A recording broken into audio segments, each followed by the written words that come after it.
The Meditations of Marcus Aurelius by Marcus Aurelius Antoninus. Translated by George Long. Chapter 5.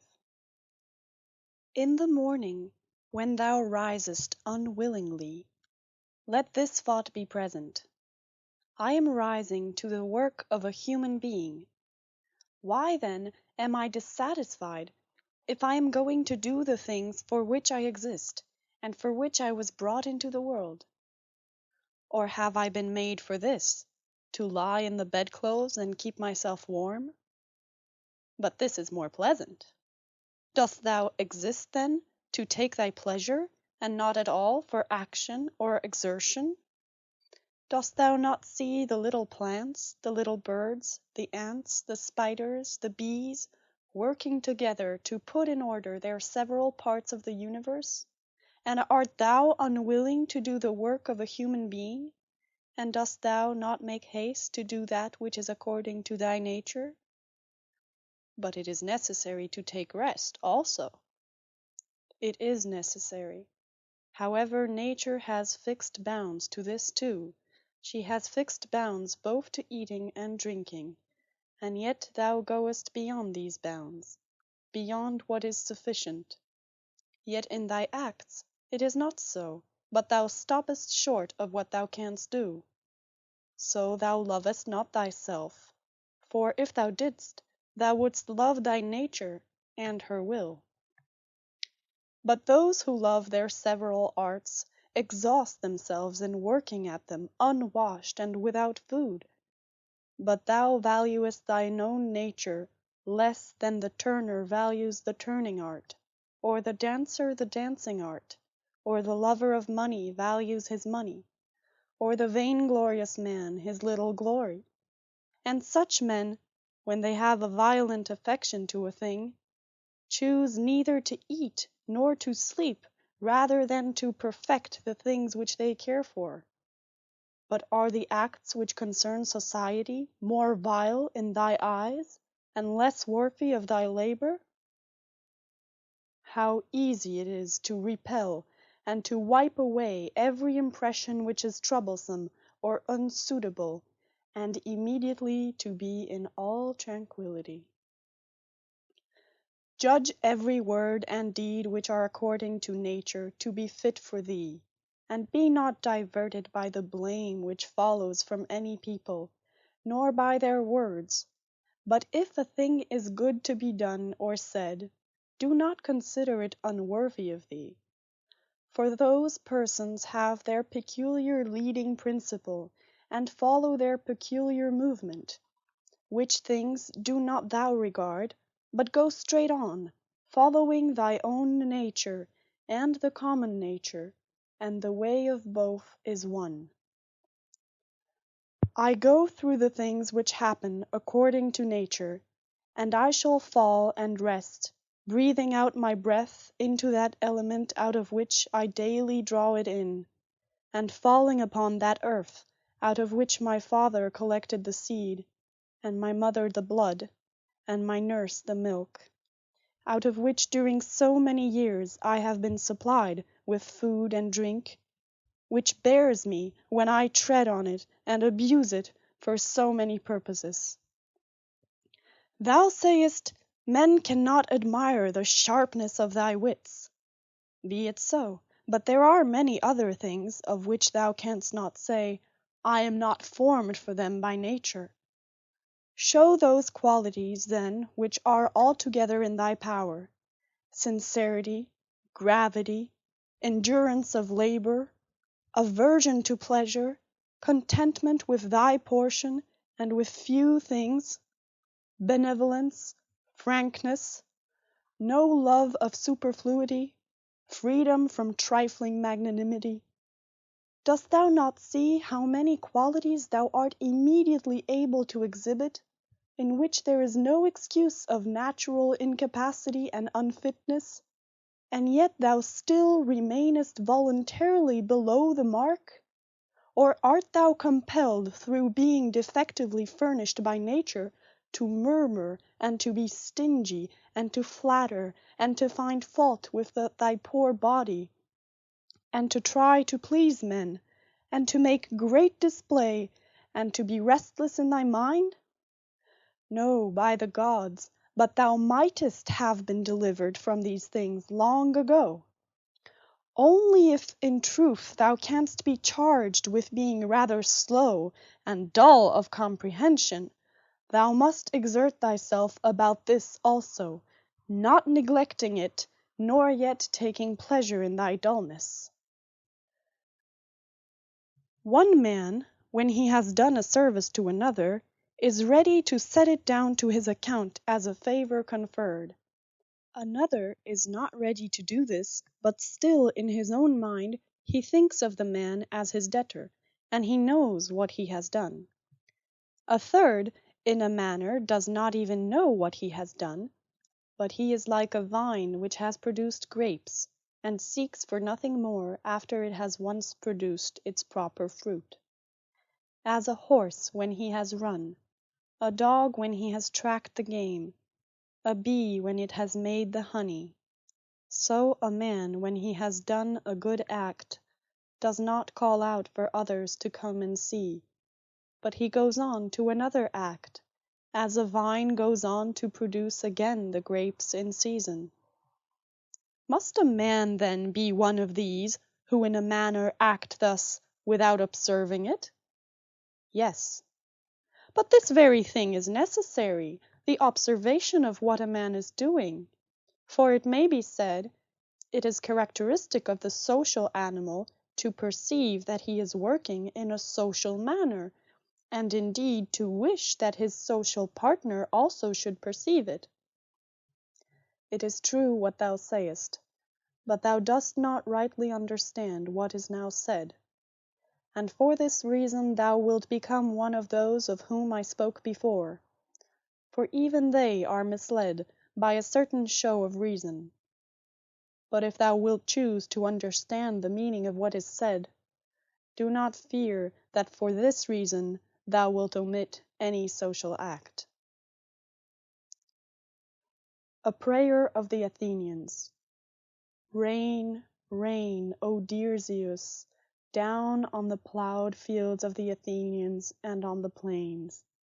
In truth we ought not to pray at all, or we ought to pray in this simple and noble fashion. Just as we must understand when it is said that Aesculapius prescribed to this man horse exercise, or bathing in cold water, or going without shoes, so we must understand it when it is said that the nature of the universe prescribed to this man disease or mutilation or loss or anything else of the kind. For in the first case, prescribed means something like this. He prescribed this for this man as a thing adapted to procure health, and in the second case it means that which happens to or suits every man is fixed in a manner for him suitably to his destiny. For this is what we mean when we say that things are suitable to us, as the workmen say of squared stones in walls or the pyramids that they are suitable, when they fit them to one another in some kind of connection. For there is altogether one fitness, harmony. And as the universe is made up out of all bodies to be such a body as it is, so out of all existing causes, necessity, destiny, is made up to be such a cause as it is. And even those who are completely ignorant understand what I mean, for they say, it, necessity, destiny, brought this to such a person. This then was brought, and this was prescribed to him. Let us then receive these things, as well as those which Aesculapius prescribes. Many, as a matter of course, even among his prescriptions, are disagreeable, but we accept them in the hope of health. Let the perfecting and accomplishment of the things which the common nature judges to be good, be judged by thee to be of the same kind as thy health. And so accept everything which happens, even if it seem disagreeable, because it leads to this, to the health of the universe, and to the prosperity and felicity of Zeus, the universe. For he would not have brought on any man what he has brought, if it were not useful for the whole. Neither does the nature of anything, whatever it may be, cause anything which is not suitable to that which is directed by it. For two reasons, then, it is right to be content with that which happens to thee. The one, because it was done for thee, and prescribed for thee, and in a manner had reference to thee, originally from the most ancient causes spun with thy destiny. And the other, because even that which comes severally to every man is to the power which administers the universe a cause of felicity and perfection, nay, even of its very continuance. For the integrity of the whole is mutilated if thou cuttest off anything whatever from the conjunction and the continuity either of the parts or of the causes. And thou dost cut off, as far as it is in thy power, when thou art dissatisfied, and in a manner triest to put anything out of the way. Be not disgusted, nor discouraged, nor dissatisfied, if thou dost not succeed in doing everything according to right principles. But when thou hast failed, return back again, and be content if the greater part of what thou doest is consistent with man's nature. And love this to which thou returnest, and do not return to philosophy as if she were a master, but act like those who have sore eyes, and apply a bit of sponge and egg, or as another applies a plaster, or drenching with water. For thus thou wilt not fail to obey reason, and thou wilt repose in it. And remember that philosophy requires only the things which thy nature requires. But thou wouldst have something else which is not according to nature. It may be objected, Why, what is more agreeable than this which I am doing? But is not this the very reason why pleasure deceives us? And consider if magnanimity, freedom, simplicity, equanimity, piety are not more agreeable. For what is more agreeable than wisdom itself, when thou thinkest of the security and the happy course of all things which depend on the faculty of understanding and knowledge? Things are in such a kind of envelopment that they have seemed to philosophers, not a few, nor those common philosophers, altogether unintelligible; nay, even to the Stoics themselves they seem difficult to understand. And all our assent is changeable, for where is the man who never changes? Carry thy thoughts then to the objects themselves, and consider how short-lived they are and worthless, and that they may be in the possession of a filthy wretch or a whore or a robber. Then turn to the morals of those who live with thee, and it is hardly possible to endure even the most agreeable of them, to say nothing of the man being hardly able to endure himself. In such darkness, then, and dirt, and in so constant a flux, both of substance and of time, and of motion, and of things moved, what there is worth being highly prized, or even an object of serious pursuit, I cannot imagine.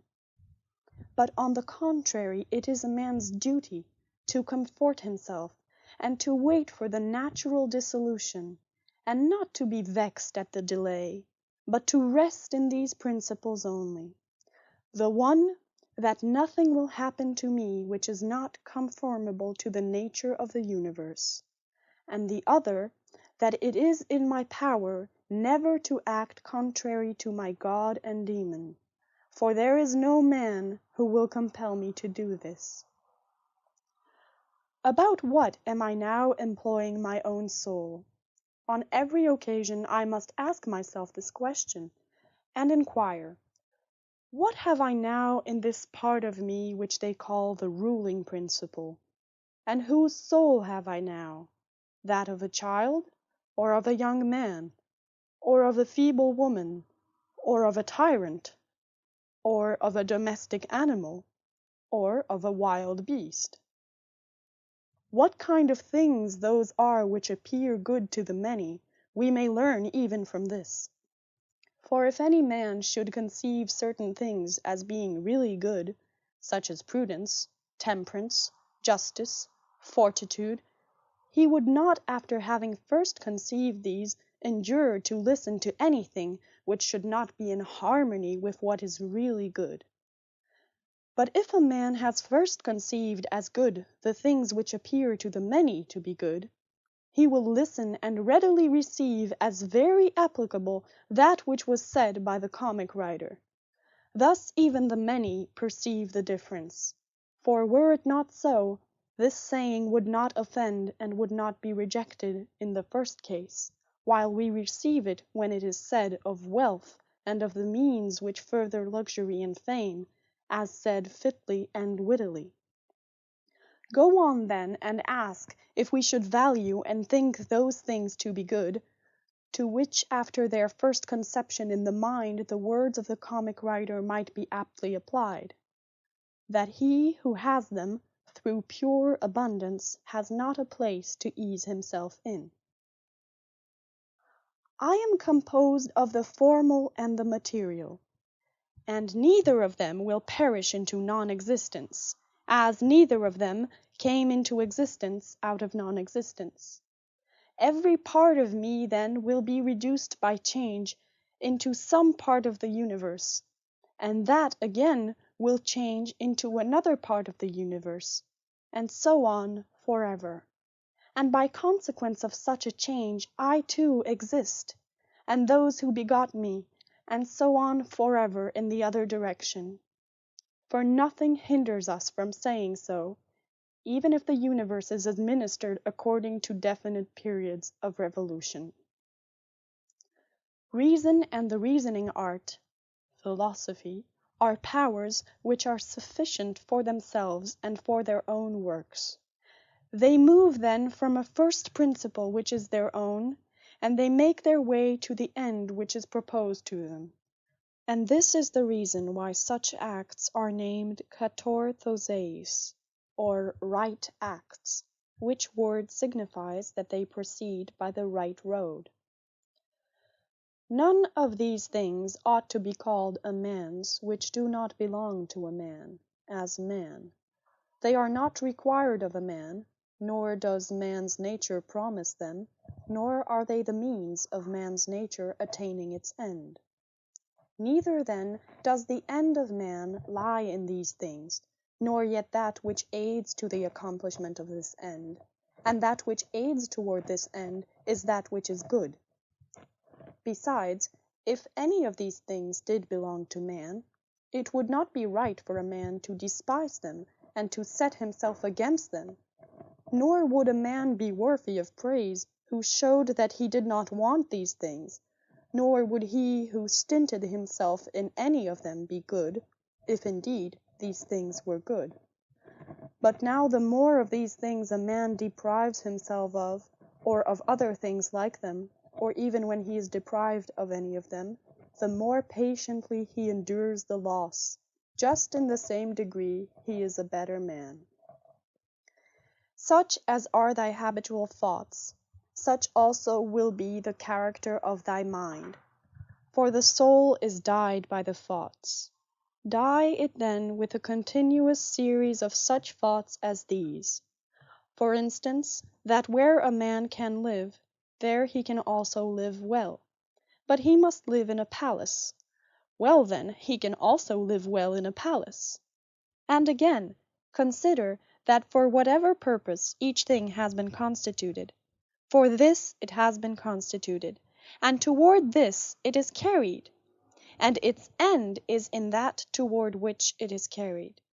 And where the end is, there also is the advantage and the good of each thing. Now the good for the reasonable animal is society, for that we are made for society has been shown above. Is it not plain that the inferior exist for the sake of the superior? But the things which have life are superior to those which have not life, and of those which have life, the superior are those which have reason. To seek what is impossible is madness, and it is impossible that the bad should not do something of this kind. Nothing happens to any man which he is not formed by nature to bear. The same things happen to another, and either because he does not see that they have happened, or because he would show a great spirit, he is firm and remains unharmed. It is a shame, then, that ignorance and conceit should be stronger than wisdom. Things themselves touch not the soul, not in the least degree, nor have they admission to the soul, nor can they turn or move the soul. But the soul turns and moves itself alone, and whatever judgments it may think proper to make, such it makes for itself the things which present themselves to it. In one respect man is the nearest thing to me, so far as I must do good to men, and endure them. But so far as some men make themselves obstacles to my proper acts, man becomes to me one of the things which are indifferent, no less than the sun, or wind, or a wild beast. Now it is true that these may impede my action, but they are no impediments to my effects and disposition, which have the power of acting conditionally and changing. For the mind converts and changes every hindrance to its activity into an aid, and so that which is a hindrance is made a furtherance to an act, and that which is an obstacle on the road helps us on this road. Reverence that which is best in the universe, and this is that which makes use of all things and directs all things. And in like manner also reverence that which is best in thyself, and this is of the same kind as that. For in thyself also that which makes use of everything else is this, and thy life is directed by this. That which does no harm to the state does no harm to the citizen. In the case of every appearance of harm apply this rule: if the state is not harmed by this, neither am I harmed. But if the state is harmed, thou must not be angry with him who does harm to the state. Show him where his error is. Often think of the rapidity with which things pass by and disappear, both the things which are and the things which are produced.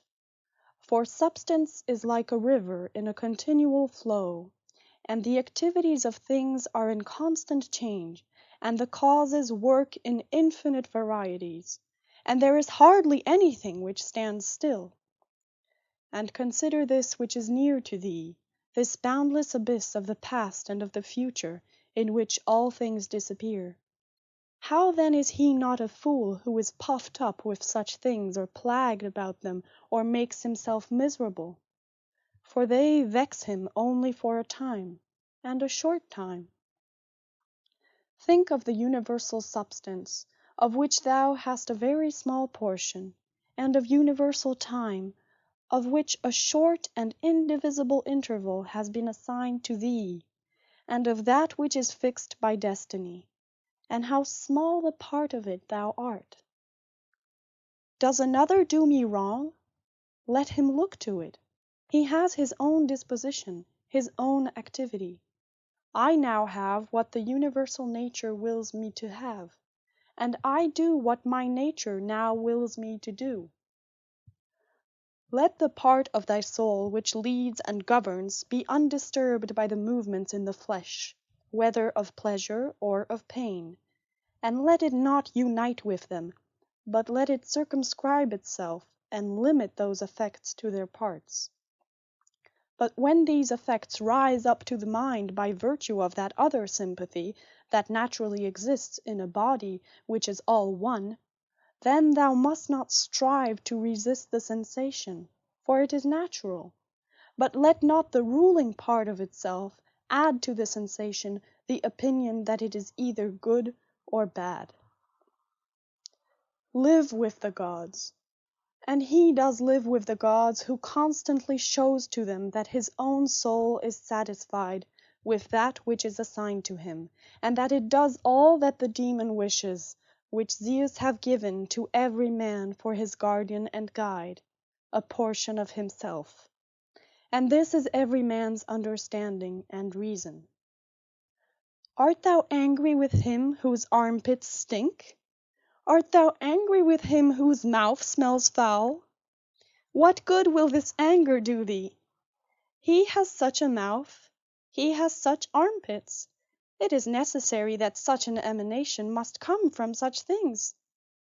But the man has reason, it will be said, and he is able, if he takes pains, to discover wherein he offends. I wish thee well of thy discovery. Well then, and thou hast reason, by thy rational faculty stir up his rational faculty, show him his error, admonish him. For if he listens, thou wilt cure him, and there is no need of anger. As thou intendest to live when thou art gone out, so it is in thy power to live here. But if men do not permit thee, then get away out of life, yet so as if thou wert suffering no harm. The house is smoky, and I quit it. Why dost thou think that this is any trouble? But so long as nothing of the kind drives me out, I remain, am free, and no man shall hinder me from doing what I choose, and I choose to do what is according to the nature of the rational and social animal. The intelligence of the universe is social. Accordingly, it has made the inferior things for the sake of the superior, and it has fitted the superior to one another. Thou seest how it has subordinated, coordinated, and assigned to everything its proper portion, and has brought together into concord with one another the things which are the best. How hast thou behaved hitherto to the gods, thy parents, brethren, children, teachers, to those who looked after thy infancy, to thy friends, kinsfolk, to thy slaves? Consider if thou hast hitherto behaved to all in such a way that this may be said of thee, never has wronged a man in deed or word. And call to recollection both how many things thou hast passed through, and how many things thou hast been able to endure, and that the history of thy life is now complete, and thy service is ended, and how many beautiful things thou hast seen, and how many pleasures and pains thou hast despised, and how many things called honorable thou hast spurned, and to how many ill-minded folks thou hast shown a kind disposition. Why do unskilled and ignorant souls disturb him who has skill and knowledge? What soul then has skill and knowledge? That which knows beginning and end, and knows the reason which pervades all substance, and through all time by fixed periods administers the universe. Soon, very soon, thou wilt be ashes, or a skeleton, and either a name or not even a name. But name is sound and echo, and the things which are much valued in life are empty and rotten and trifling, and like little dogs biting one another, and little children quarrelling, laughing, and then straightway weeping. But fidelity and modesty and justice and truth are fled up to Olympus from the wide-spread earth. What then is there which still detains thee here? If the objects of sense are easily changed and never stand still, and the organs of perception are dull and easily receive false impressions, and the poor soul itself is an exhalation from blood. But to have good repute amid such a world as this is an empty thing. Why then dost thou not wait in tranquillity for thy end, whether it is extinction or removal to another state? And until that time comes, what is sufficient? Why, what else than to venerate the gods and bless them, and to do good to men, and to practice tolerance and self-restraint? But as to everything which is beyond the limits of the poor flesh and breath, to remember that this is neither thine nor in thy power. Thou canst pass thy life in an equable flow of happiness, if thou canst go by the right way, and think and act in the right way. These two things are common both to the soul of God and to the soul of man, and to the soul of every rational being, not to be hindered by another. And to hold good to consist in the disposition to justice and the practice of it, and in this to let thy desire find its termination. If this is neither my own badness, nor an effect of my own badness, and the commonwealth is not injured, why am I troubled about it? And what is the harm to the commonwealth? Do not be carried along inconsiderately by the appearance of things, but give help to all according to thy ability and their fitness. And if they should have sustained loss in matters which are indifferent, do not imagine this to be a damage, for it is a bad habit. But as the old man, when he went away, asked back his foster child's top, remembering that it was a top, so do thou in this case also. When thou art calling out on the rostra, hast thou forgotten, man, what these things are? Yes, but they are objects of great concern to these people. Wilt thou too then be made a fool for these things? I was once a fortunate man, but I lost it, I know not how. But fortunate means that a man has assigned to himself a good fortune, and a good fortune is good disposition of the soul, good emotions, good actions. End of chapter 5.